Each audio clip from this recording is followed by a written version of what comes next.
சிவகங்கை மாவட்டம் சருகணி திரு இருதயங்களின் ஆலயத்தில் இயேசு சபை துறவி இறை ஊழியர் லூயி லெவே அவர்களது 52ஆம் ஆண்டு விண்ணக பிறப்பு நினைவு விழா சருகணியில் சிறப்பாக கொண்டாடப்பட்டது. சிவகங்கை மறை மாவட்ட ஆயர் மேதகு ஆயர் ஆனந்தம் தலைமையில் அருட்பணியாளர்கள் இணைந்து நிறைவேற்றிய சிறப்பு திருப்பலியில் தமிழகத்தின் பல்வேறு மறை மாவட்டங்களில் இருந்து வந்திருந்த 3000க்கும் மேற்பட்ட இறை மக்களும் 100க்கும் மேற்பட்ட அருட்சகோதரிகளும் கலந்து கொண்டனர். சருகணி தேவாலயத்தின் இறை மக்கள் தங்களின் நேசத்தந்தை என்று போற்றும் இறை ஊழியர் லெவே உருவப்படத்தை தாங்கிய சப்பரம் வீதிகளில் ஊர்வலமாக எடுத்து சென்று அவரது பரிந்துரை வழியாக இறை ஆசியை மன்றாடினர். இறுதியாக அனைத்து மதங்களையும் சார்ந்தோர் வழங்கிய காணிக்கைகளை கொண்டு ஏற்பாடு செய்யப்பட்ட உணவு அனைவருக்கும் வழங்கப்பட்டது.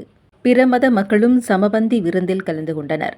தந்தை லெவே ஏழைகளுக்கு உணவு வழங்கிய நற்பண்பை நினைவுகூரும் வகையில் கடந்த 52 ஆண்டுகளாக அவரது மறைவின் நினைவு நாளில் அன்னதானம் எல்லோருக்கும் வழங்கப்படுகிறது.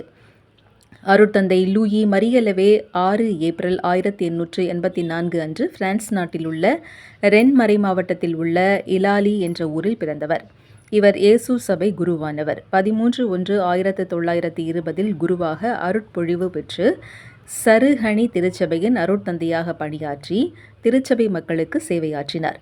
1956 முதல் 1973 உயிர் பிரியும் வரை சருகணியில் ஆன்மீக குருவாகவும் பணியாற்றினார் என்பது குறிப்பிடத்தக்கது.